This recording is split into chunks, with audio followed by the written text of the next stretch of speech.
Okay, so you hear me and see me? All right, so we have a bit of a different venue today, and that's because, well, everything is a little different right now, and so we have to adapt and go with the flow, and when we do that, we discover new realities. So, I want to begin by sharing with you a little bit of what I talked about this past Shabbos in Shul, which was the last time we're going to have services in the Shul for a while. Right now, suspending for 2 weeks, and then we'll revisit after 2 weeks and evaluate and see where we are. So the parsha last week, the Torah reading for Parshas Kisisa, which if you want to see it in the Chumash, it is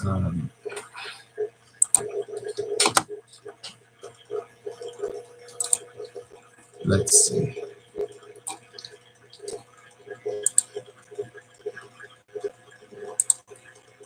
It's Exodus 34.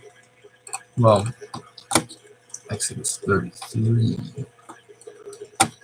Mine's here starting from 34.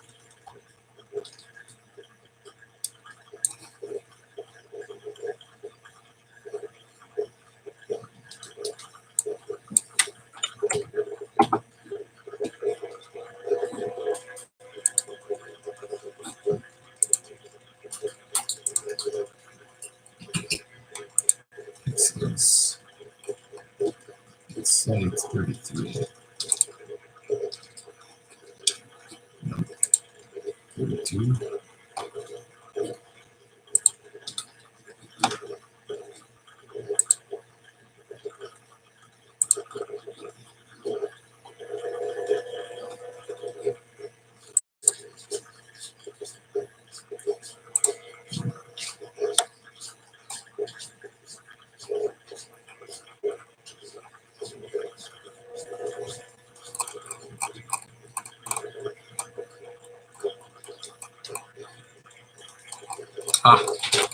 Okay.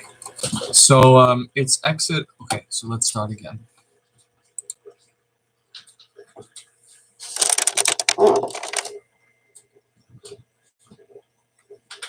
Okay. Good morning, everyone. So we're in a bit of a new setting today. I have my usual hardware is being used by my children who are in online schooling, as we're all on social distancing and quarantine from the to try and slow down the outbreak of the coronavirus. And so everything is a little different for all of us, I know.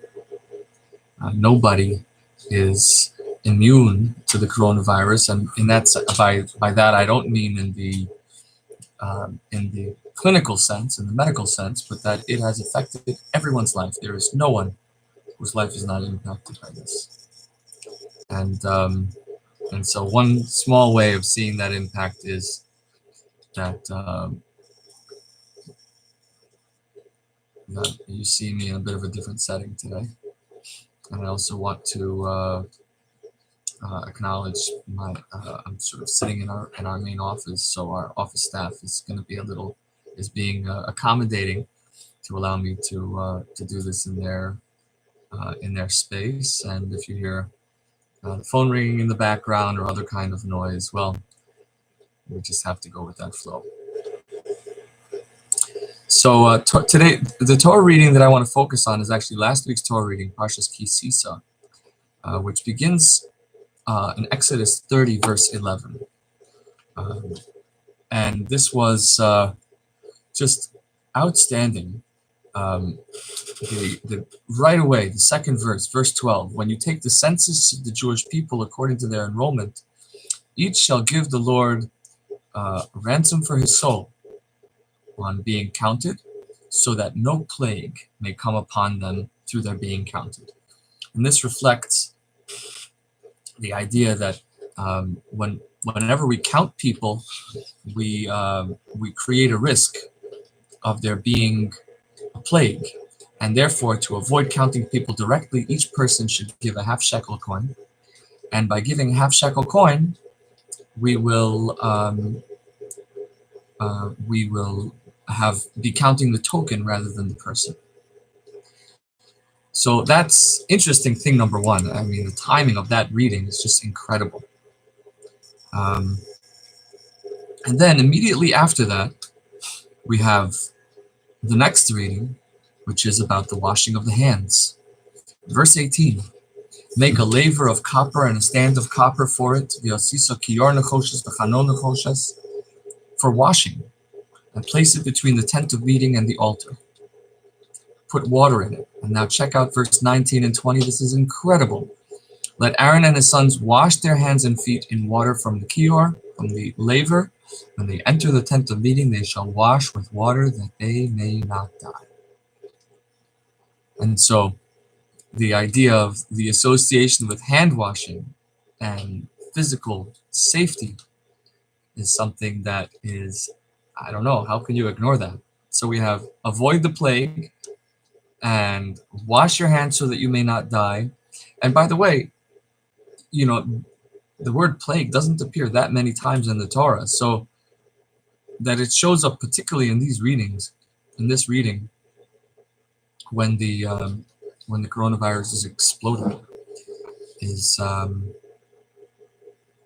is really beginning to impact the Jewish community. And, you know, we have to, our God speaks to us through the Torah, and so we want to examine that, explore that, and see the messages there. Of course, I also want to remind everyone that if you're watching online and you want to comment or join, add your comments, add your questions, comments, or thoughts in the comment section, that is most welcome. So then comes the next one, and this one seems to be not connected, but actually it's the most connected of all. And this is take choice spices, Exodus 30:23. And the Lord spoke to Moses saying, take spices, make the sacred anointing oil, and then right after that, and sanctify all the vessels. And then here it is, Exodus 30 verse 34.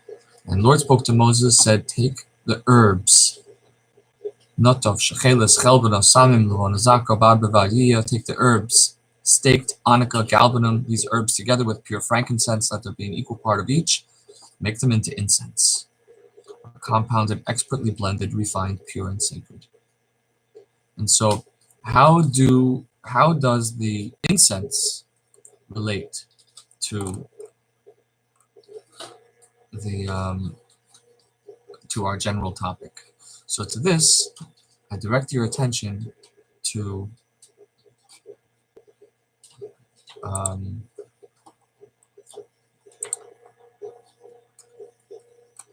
let's see.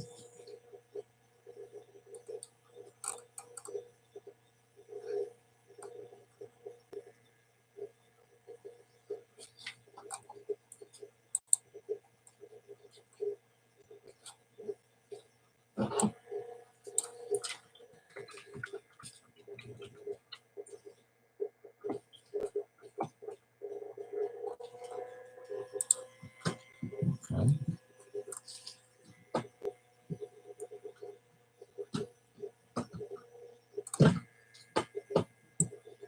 Numbers.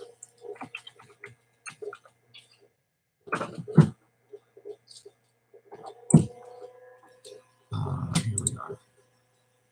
To Numbers, verse.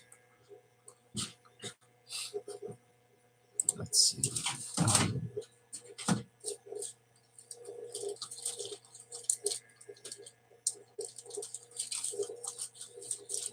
Numbers chapter 17. And so just to give a bit of the context of Numbers 17, there was a rebellion among the Jewish people. And Korach, who led this rebellion, is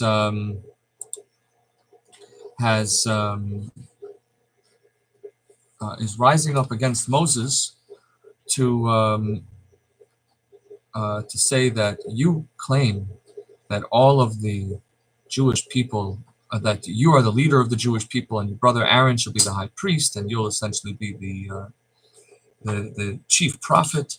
Well, everyone is holy, and therefore you have no right to claim leadership. But I should be the leader. In a fascinating story, the Torah talks about this showdown from between Aaron, Moses, and Korach. And when Korach, God says to Korach, God says to Moses, tell Korach to bring, he and all his followers shall bring Torah, shall bring incense. And the one who is correct, God will receive his incense, and the one who is not correct, subsequently, the earth will open up and swallow him. Okay, that happens, and then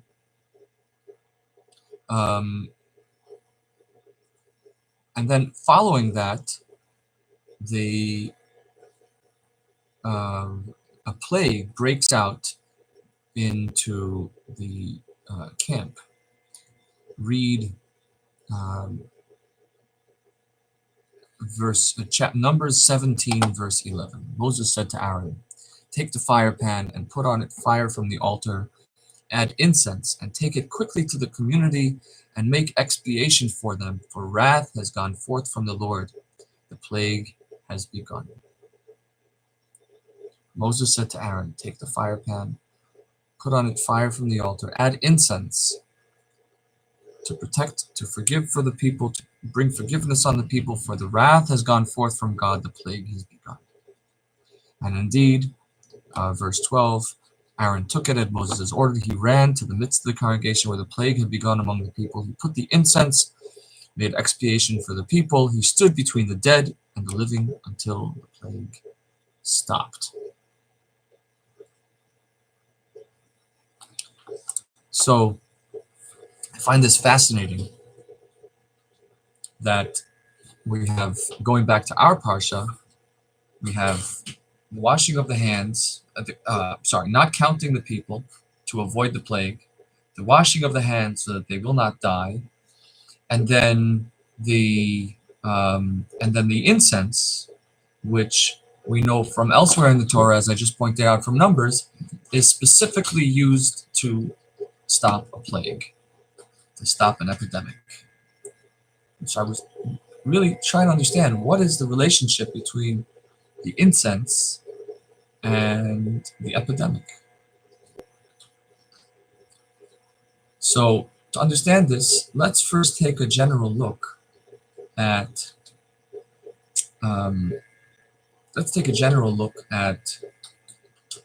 the idea of where incense appears. Okay, so the incense is brought as a daily offering, but the highlight of the Torah service, of the incense service, is on Yom Kippur, is on the Day of Atonement. So here we have three stories about the incense. Story number one is Korach brings the incense as a sign, as a test between him and Aaron about who is going to be the correct leader of the Jewish people. The second story is that the Ketoris is brought by Aaron to stop the plague, which came about as a result of that very same incense. So it's the incense getting rid of the problem brought by the incense. And the other story, the other high point in the incense, in the Ketorah's story, is that it appears on Yom Kippur as at this sort of the central moment of the service. So if you think about it, the Ketorah's on Yom Kippur, the incense on the Day of Atonement, represents a unique service, the only time this is done in the holiest of ways. So the high priest, the Kohen Gadol, is the only person who can, on a regular day, any priest can bring the Ketorahs, can bring the incense, but on the Day of Atonement, it can only be the high priest. On a regular day, the Day of Atonement is brought on the golden altar in the main sanctuary of the temple. But on the Day of Atonement, on Yom Kippur, the incense is brought into the Holy of Holies. So the Holy of Holies is the inner sanctum of the temple, to which no person is ever allowed to enter. Okay? So again, the Ketorah appears as the sign of Korach's rebellion. The Ketorah, the incense appears as the antidote to Korach's rebellion and the plague that results from it. And Ketorah appears on Yom Kippur, on the Day of Atonement. And it's brought by the high priest in the Holy of Holies. So, what is this? How do we put all these three together? So first, let's take a look at what the Ketorah looks like. What is the symbolism of the incense? So you're talking about burning herbs that creates a cloud of smoke that envelops everything. So the symbolism of the Ketorah is, as opposed to a regular sacrifice, where the sacrifice is either consumed by fire or consumed by the priest or by the person offering the sacrifice, but it's eaten. So the difference of the offering of the incense and the offering of the physical sacrifice is that the physical sacrifice is experienced by each individual on their own. It's an individualistic worship, because no two people will digest that offering in the same way. The fire will digest it its way. The priest will digest, each individual priest according to their metabolism, according to their pace, will absorb the sacrifice their way. And finally, and similarly, the owners will each consume the sacrifice, the physical sacrifice in their way. But in terms of the incense, it consumes, the incense actually consumes everyone. And so this represents really two ways of experiencing God, or two ways in which creation relates to God. The sacrifice represents every individual person's personal relationship with God. And in that personal relationship with God, it's possible every person will have their own pace, will have their own degree in which of their proximity, of their closeness with God. And that, of course, is something that is affected by and impacted by sin. So if a person has sinned, that will negatively affect their proximity, their closeness, their openness to God. And if a person repents from that sin and they purify themselves and they return to their inner truth, so then they'll be more aware, more close, more open, more connected with God. The Ketorah, on the other hand, represents God's perspective on the world, God's relationship with the world. And from God's perspective, God embraces and is present in all of creation equally. This is based on the idea that we say in our daily prayers, Shema Yisrael, Hashem Elokeinu, Hashem Echad. God is one. And so if God is one, that oneness relates to all of and encompasses all of the world at once. And so in that sense, there is no difference between the righteous and the wicked, between the person who sins and who doesn't sin, Because while from my experience, sin will prevent me from relating to God, from experiencing God on my own, but God sees through me, and God encompasses me completely and fully. The, to quote another Talmudic text, his place is not the world. He is the place of the world. So the world exists within God. And though all those sins that we're doing, in a sense, don't in actual reality, in actual fact, remove God. Like, we don't have that much power to remove God. And so this is why on the Day of Atonement, the symbolism is particularly the Ketores, the incense. Because the incense reminds us that even when we sinned, we are still in the presence of God. And that gives us hope to transcend our sins. It gives us, it helps us to reach a place within ourselves that says, stop living this lie, you're in the presence of God. Right? So Yom Kippur represents, in a sense, a message of equality in which all of creation is equally in the presence of God, equally holy, and therefore able to relieve its sin. So just meaning to say, why is this message important? Without Yom Kippur, if a person sins, meaning without the Ketores, without the incense, without our awareness that we are still in the presence of God, even if we sin, there is no returning from sin. Because once you lose your center, how do you come back? Right? If I have pushed God out of my life, how can I get him back?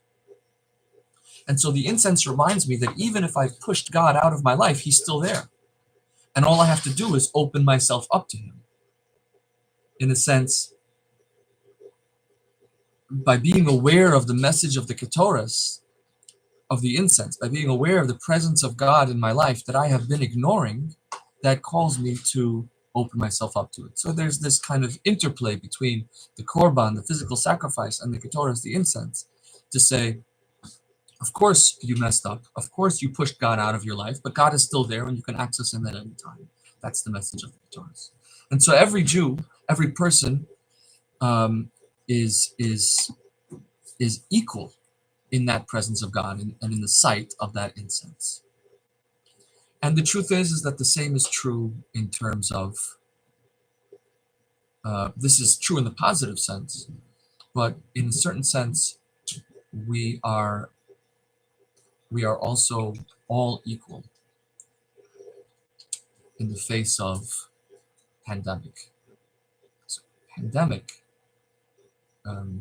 plague, is something that and has completely equalized all of humanity.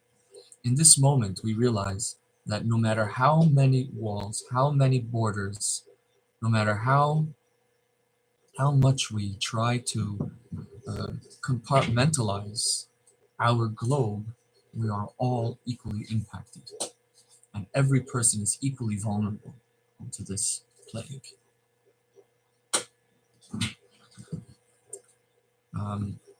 And so the plague is a negative manifestation of this same idea of the equality of people. And I'll point you to a Talmudic text, and this is in Talmud Bava Kama, page 60. So Talmud Bava Kama, page 60.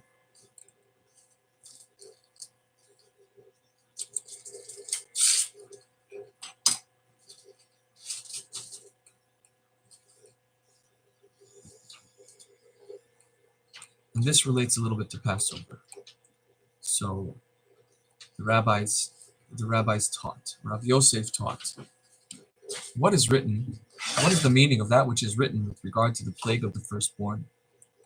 So this is from Exodus 12. It's actually going to be this week's Torah reading, This week we're reading Parshas HaChodesh, which we're going to be reading from Exodus 12, and it describes the plague of the firstborn. And in the plague of the firstborn Egyptians were going to be affected by a plague, and the Israelites were commanded to paint the blood of the Paschal offering on their doorposts. Not, by the way, not as a sign of protection, as many think, but as a warning of the coming plague, or an invitation to the plague in the community at large. And so the Israelites are commanded that Exodus 12:21, and God will pass to plague Egypt, and none shall, and you, however, the Israelites, none of you shall go outside the door of his house until morning. So the rabbis ask, why is it that the Israelites should not go out of their house until morning?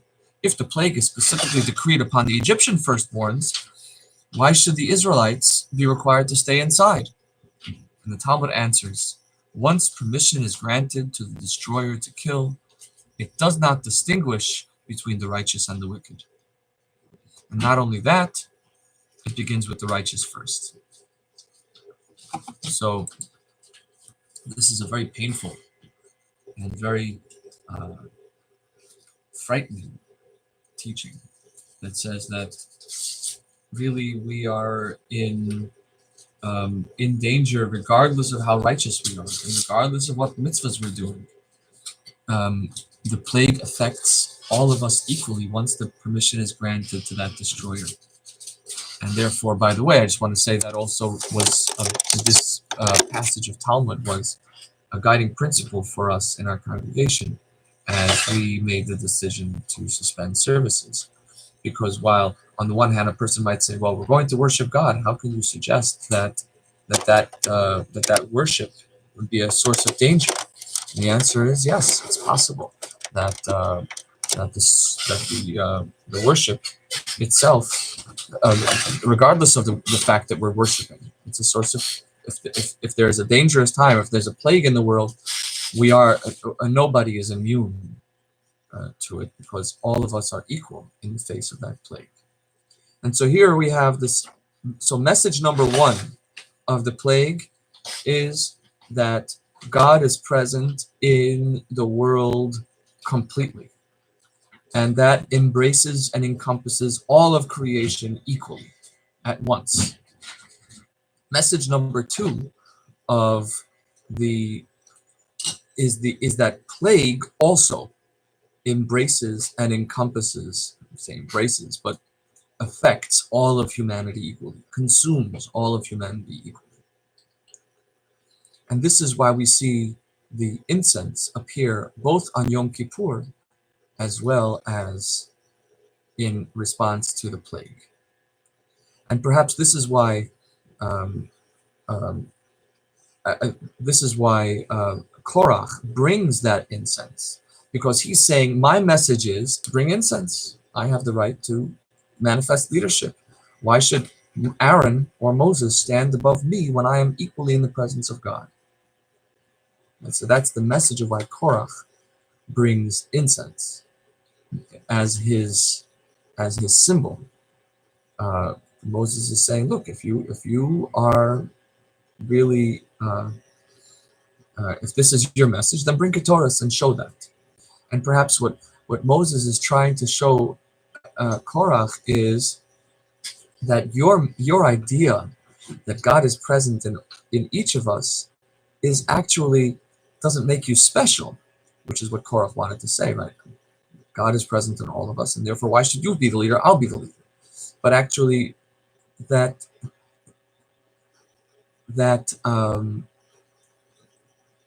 Moses telling Korach and God telling Korach to bring the incense is kind of slightly guiding him away from that arrogance that can come out of this idea. If God is in, if we don't see God's presence in all of us, and we say God is present in each of us, so my experience of that is only my own experience, and I say God is present in me, just like He's present in you, but God is present in me, and my only awareness of that, my only experience of that, is the experience of myself. And this can lead a person to put themselves first, to become arrogant. Meaning, in an ironic kind of way, the awareness that God is everywhere can lead me to separate myself from humanity. We see this, by the way, in terms of plague as well. Ironically, all of us being affected by and impacted by the coronavirus has caused many people to act incredibly selfishly.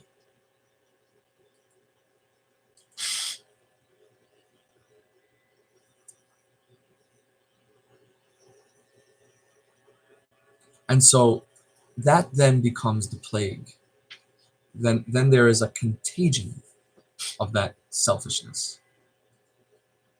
And this is where we have the return of the incense of the Ketores, but it's brought by Aaron. It's brought by Aaron the high priest. And Aaron the high priest represents the Ketores in the best way, because he shows us how to manifest the idea of the Ketores. This is why we have those three themes all at once. And by the way, regarding the arrogance that comes from the Day of Atonement, that comes from the Ketores, that comes from this idea of God being present in all of us, I would add that there's also a danger in the message of Yom Kippur, in that a person could say, well, if God is present in all of us equally, then it doesn't matter if I sin or not. It doesn't matter if what I do, because God is always going to be present there, right? So these three things going together, the high priest bringing the Ketores, bringing the incense into the Holy of Holies, reminds us how to manifest this idea. Manifest the idea in the pursuit of sanctity and in the prayer for the other, which is what the high priest does in that moment, in that space. The high priest represents the person who is there to facilitate the prayers of every Jew, their own personal prayers, but he's there to facilitate the worship of the other Jews, of the people. And this is manifest in Aaron, the high priest, who is known as Ohev Shalom, Rodev Shalom, Ohev Sabrios, Umakorvan La Torah. He is the one who loves peace, pursues peace, loves all creations, and seeks to draw them near to Torah. So the idea of love, the idea of loving each Jew and being concerned for the other, is the ideal manifestation of the Ketores idea and is the antidote to the plague. So again, the plague represents something which all of us as a human race face equally.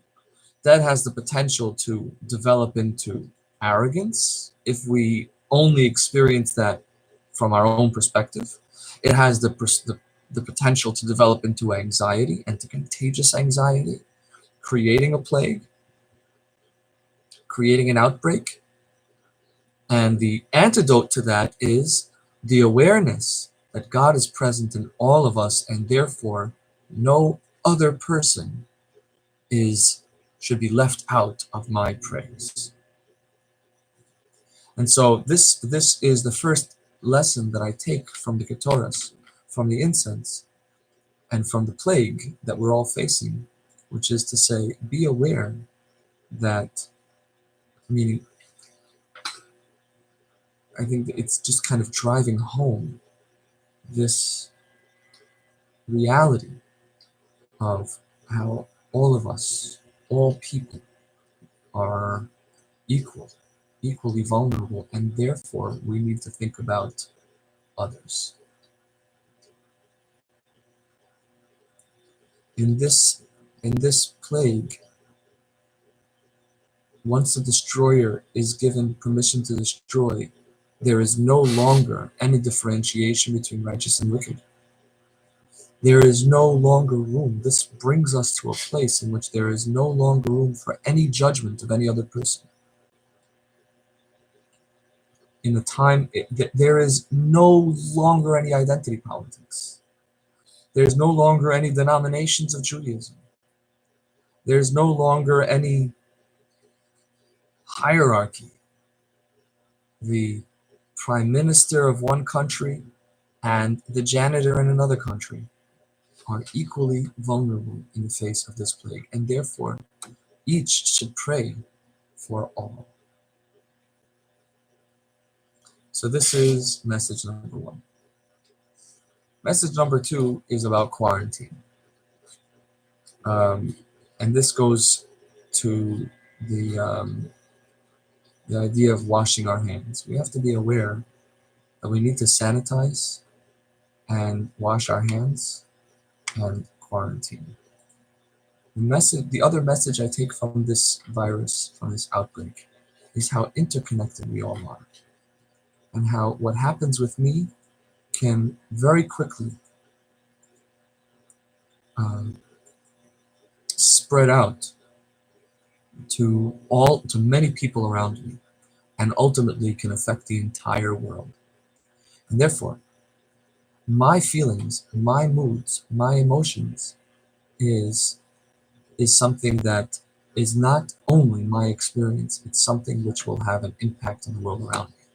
And therefore, I have to be incredibly mindful and take responsibility for my emotional and mental state, because that will have an impact, that will have an effect on the whole world.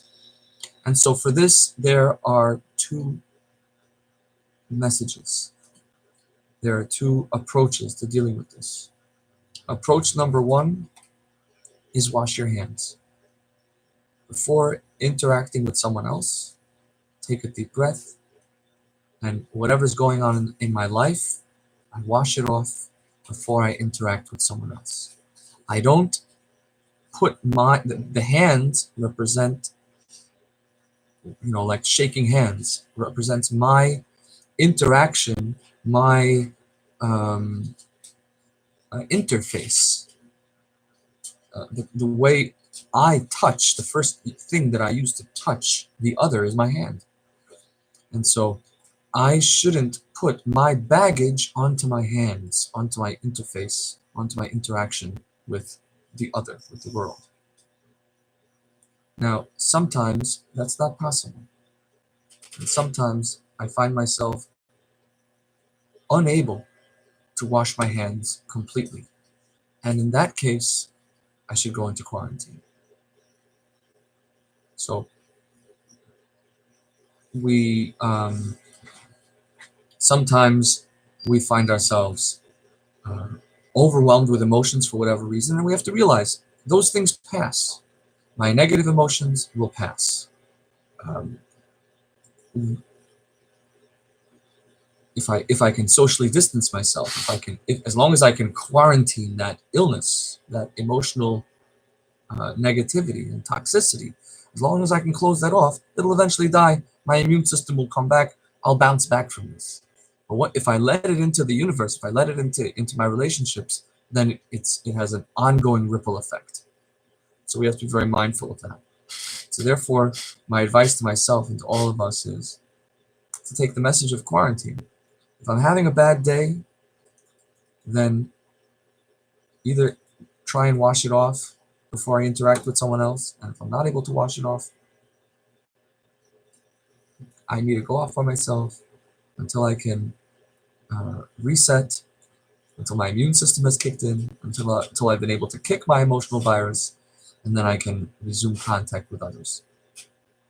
On the other hand, when I know that I'm in a good mood, I should be aware of the power of positive contagion and be aware of my ability to transmit my emotional state to others.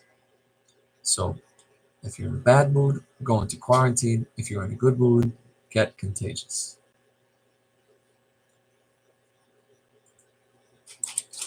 Let's go back to the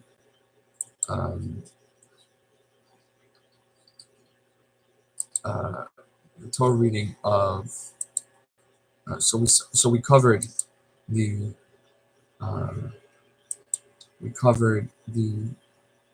the kior, the laver. We covered the incense, and we didn't speak about the half shekel coin. And so here again, we find what is the relationship between the half shekel coin and the between the half shekel coin and the plague. Why is it that by counting individuals, we make ourselves vulnerable to plague? And so now we after having made that long study so far, we understand that it is particularly when counting individuals that we make ourselves vulnerable to getting a plague, because sort of the plague is the reminder that we are all equal. And so once we start counting one by one, we have the capacity, we sort of open up that dangerous, we make ourselves, we put ourselves in a position where we need that message, that lesson. And so we have to watch out, particularly when it comes to that we don't ignore our equality, that we don't ignore the presence of God that's equal in all of us, and the human condition that we all share. Because then,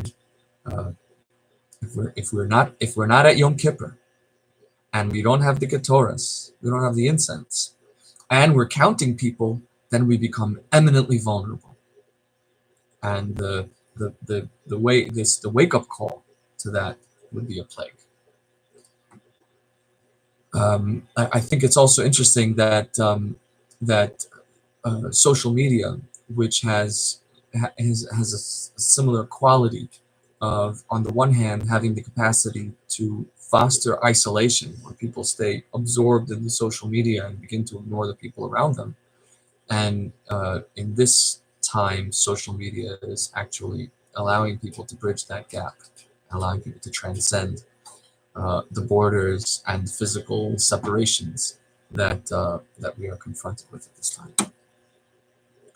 So I want to conclude with the prayer that that all of us and each of us should be well and safe and connected to ourselves and to each other. I hope that we will have the ability to think of others at a time when we are vulnerable, because we always have a choice when we feel vulnerable, either to become absorbed in how vulnerable and how weak and how scared we feel, or to leverage that feeling of vulnerability to become aware of how other people are also feeling. Right? So this is a choice. So that's my prayer, that we should be able to look within ourselves in order to be able to understand others. So I want to conclude by inviting you to check our website, machanechadash.org/virtual, where we'll be continuing to offer our virtual